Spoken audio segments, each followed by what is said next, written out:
Hello बच्चों, आज हम अकाउंटिंग फॉर पार्टनरशिप फर्म्स की कुछ इलस्ट्रेशन करने वाले हैं। देखते हैं ये इलस्ट्रेशन हमसे क्या पूछता है। Partnership deed provides for interest on drawings at the rate 10% per annum. एक कोई पार्टनरशिप है, उसमें partnership deed interest on drawings 10% charge करना बताती है। हमें शिव की क्वार्टरली ड्राइंग्स का अमाउंट कैलकुलेट करना है in each of the following cases. हमें केस दे रखे, इसमें हमें बताना है कि शिव ने क्वार्टरली ड्राइंग्स कितनी करी। ठीक है, तो देखते हैं सबसे पहला केस क्या है। When he withdrew fixed amount in the beginning of each quarter and total yearly interest on drawings was rupees 1500। तो बच्चों इस क्वेश्चन में हमें हमसे जो हमारा क्वार्टरली ड्राइंग्स है, हमें इसने एक क्वार्टर में कितनी ड्राइंग्स करी हमसे ये पूछा है, और हमें ये दे रखा है कि उसने हर क्वार्टर की शुरुआत में करी है, और हमें इंटरेस्ट ऑन ड्राइंग्स भी दे रखा है। मतलब जो हम कैलकुलेट कर रखे थे वो हमें पहले से ही दे रखा है। इंटरेस्ट ऑन ड्राइंग्स हम हमेशा कैलकुलेट करते थे, अब इस बार हमें वो पहले से ही दे रखा है। हमें अमाउंट पता करना है टोटल क्वार्टरली ड्राइंग्स का। ठीक है, तो करते हैं बच्चों इस केस को। बिगिनिंग ऑफ ईच क्वार्टर बोला हुआ है, हर क्वार्टर की शुरुआत में, तो हमें टोटल ड्राइंग्स को एक्सलेट करना पड़ेगा। ठीक है, इंटरेस्ट ऑन ड्राइंग्स का हमारा ये फॉर्मूला होता है total drawings into rate of interest by में 100 इनटू एवरेज पीरियड बाय में 12। एवरेज पीरियड बच्चों 7.5 कैसे आया मैं आपको बता देता हूँ।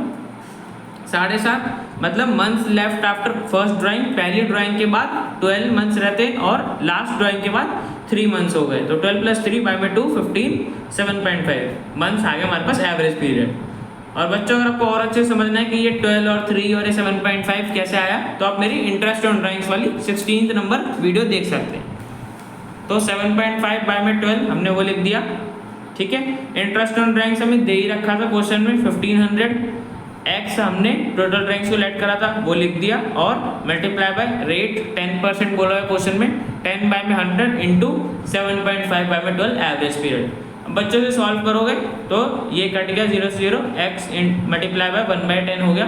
अब बच्चों से सॉल्व करोगे तो ये 1500 इधर ये 10 इधर मल्टीप्लाई होने चला गया, और 12 भी, तो ये दोनों मल्टीप्लाई हो गए, और यहाँ पे सिर्फ 7.5 एक्स बचा। ठीक है, इसे क्लास सॉल्व करने पे ये आ गया, और अब इसे हमने एक्स की वैल्यू यहाँ से निकाली, तो हमारे पास एक्स की टोटल ड्राइंग्स आ जाएंगे 24,000। मतलब पूरे साल में इसने इतना पैसा निकाला शिव ने 24,000।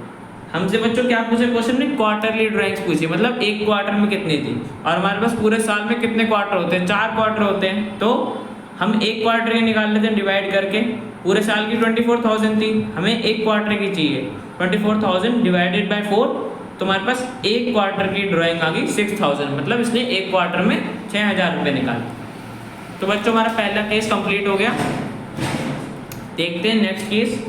When he withdrew fixed amount at the end of each quarter and total yearly interest on drawings was rupees 900। जब ये पैसा निकालता है क्वार्टर के एंड में, हर क्वार्टर के एंड में ही पैसा निकालता है, और हमें इसका इंटरेस्ट भी कैलकुलेट करके दे रखा है पहले से कि 900 रुपये इंटरेस्ट बना है इस पर। ठीक है, तो इसका निकाल लेते हैं क्वार्टरली ड्राइंग, जिसमें भी सेम वही क्वेश्चन है। तो सबसे पहले सेम फॉर्मूला लिख दिया, total drawings rate of interest, और एवरेज पीरियड इस बार हमारा 4.5 आया। 4.5 कैसे आया मैं बता देता हूँ।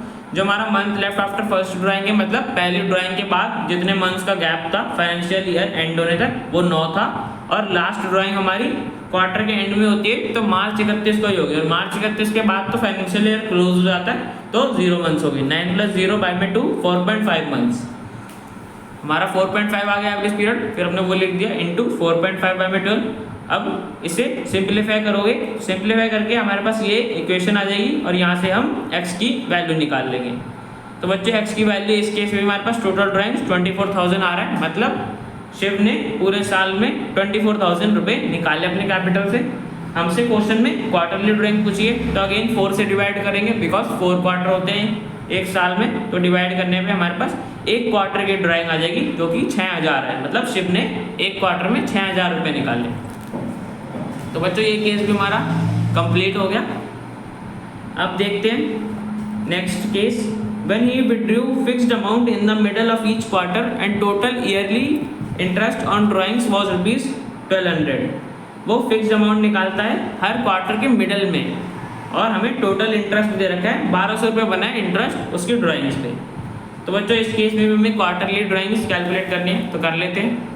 वही same formula, interest on drawings का total drawings rate of interest, और इस बार हमारा एवरेज पीरियड 6 आएगा। 6 कैसे आएगा वो बता देता हूँ। जब इसने पहले ड्राइंग करी होगी तो उसके बाद से लेके जब तक फाइनेंशियल ईयर एंड हुआ होगा 31 मार्च को, तो उसके बीच में 10.5 महीने थे, हमने वो लिख दिया। और लास्ट ड्राइंग हुई होगी उसके बाद जितने मंथ्स का गैप था वो हमने लिख दिया 1.5। अब बच्चों से सॉल्व करोगे तो हमारे पास एवरेज पीरियड आ जाएगा 6 और नीचे डिनोमिनेटर में 12 डाल दिया, 12 मंथ्स होते हैं। अब बच्चों इसे सिंपलीफाई करने पे हमारे पास ये इक्वेशन आ जाएगी और जस्ट से हम x की वैल्यू निकाल लेंगे। इस केस में हमारी टोटल ड्राइंग्स 24,000 आ रही है। और बच्चों वापस हम क्वार्टरली ड्राइंग निकाल लेंगे 4 से डिवाइड करके, बिकॉज क्वेश्चन में क्वार्टरली ड्राइंग पूछी है। डिवाइड करने पे हमारे पास 6,000 आ गई एक क्वार्टर की ड्राइंग, मतलब उसने एक क्वार्टर में 6,000 रुपीज़ निकाले अपने कैपिटल से। तो बच्चों ये क्वेश्चन तो हमारा कंप्लीट हो गया। चलते हैं नेक्स्ट क्वेश्चन पे। तो बच्चों ये है हमारा अगला क्वेश्चन। पवन, दमन और हरमन 3 पार्टनर्स हैं। हर पार्टनर 10,000 निकालता है हर महीने। पवन बिगिनिंग में निकालता है, दमन मिडल में निकालता है मंथ के, और हरमन एंड में निकालता है। ठीक है बच्चों, हर पार्टनर 10,000 रुपये निकालता है। पवन शुरुआत में निकालता है, दमन मिडल में निकालता है, हरमन एंड में निकालता है। इंटरेस्ट ऑन ड्राइंग्स हमें पहले से ही कैलकुलेट करके दे रखा है कि पवन से 3900 रुपीज़ इंटरेस्ट बना है पवन का, दमन का 3600 और हरमन का 3300। हमसे क्वेश्चन में पूछा रेट कि क्या इंटरेस्ट चार्ज हुआ होगा ड्राइंग्स पे, रेट ऑफ इंटरेस्ट पूछा जो ड्राइंग्स पे चार्ज हुआ होगा। तो बच्चों सबसे पहले टोटल ड्राइंग्स निकाल लेते हैं। 10,000 हर मंथ से निकालते हैं, तो 10,000 मल्टीप्लाई बाय में 12 हम करेंगे तो हमारे पास 1,20,000 आ जाएगी टोटल ड्राइंग जो उन्होंने पूरे साल में करी होगी। एवरेज पीरियड निकाल लेते हैं, फिर हम अपने फॉर्मूले में पुट कर देंगे। पवन बिगिनिंग में करता है तो हमारे पास 6.5 होता है, 6.5 मंथ्स बिगिनिंग में, मिडल में 6 मंथ्स होता है और एंड में 5.5 मंथ्स होता है। और बच्चों अगर आपको और अच्छे से समझना है कि ये 6.5, 6, 5.5 डिटेल में कैसे आया, तो आप मेरी इंटरेस्ट ऑन ड्राइंग्स वाली 16 नंबर वीडियो देख सकते हैं। हम इंटरेस्ट ऑन ड्राइंग्स को x मानेंगे, जैसे हमने पिछले वाले क्वेश्चन में टोटल जो हमारी क्वार्टरली ड्राइंग्स थी वो कैलकुलेट करनी थी तो हमने उधर में x माना था। इस टाइम हमें रेट ऑफ इंटरेस्ट कैलकुलेट करना है तो हमने इसको x मान लिया और अपने फॉर्मूले में पुट कर दिया तीनों केसों में। तो हमारे पास टोटल ड्राइंग्स 1,20,000 आया था। रेट ऑफ इंटरेस्ट हमने x माना है, x बाय में 100, x% था तो x बाय में 100। एवरेज पीरियड पवन के केस में 6.5 था और 12 डिनोमिनेटर में था। बच्चों से सिंप्लीफाई करने पे हमारे पास एक इक्वेशन आ गई और जिसे हमने सॉल्व करा तो हमारे पास रेट आ गया 6% जो हमने चार्ज करा होगा इनकी ड्राइंग्स पे। ठीक है, दमन का भी सेम ऐसे निकल जाएगा। 3600 इसका दे रखा था इंटरेस्ट कैलकुलेट करके। 1,20,000 टोटल इंटरेस्ट बन रहा था, टोटल ड्राइंग्स जो थी इसकी x% रेट आ गया। और इस केस में हमारे पास एवरेज पीरियड 6 मंथ्स का हुआ, 6 बाय में 12। तो हमारे पास सॉल्व करने पे इसमें भी x की वैल्यू मतलब रेट ऑफ इंटरेस्ट आ गया 6% पर एनम, ये चार्ज हुआ होगा इनसे ड्राइंग्स पे। हरमन का भी निकाल लेते हैं सेम। 3,300 इंटरेस्ट कैलकुलेट हो रखा था उसका। 1,20,000 टोटल ड्राइंग्स, x बाय में 100 और 5.5 हमारा जो हमारा एवरेज पीरियड होता है वो हमने डाल दिया और 12 डिनोमिनेटर में। अब बच्चों इसे भी सॉल्व करने पे हमारे पास x की वैल्यू मतलब रेट ऑफ इंटरेस्ट जो हमने चार्ज करा होगा ड्राइंग्स पे 6% वो आ गया। तो बच्चों हमने तीनों पार्टनर्स का रेट ऑफ इंटरेस्ट निकाल लिया जो चार्ज हुआ होगा इनकी ड्राइंग्स पे और ये क्वेश्चन हमारा कंप्लीट हो गया। मिलते हैं नेक्स्ट वीडियो में।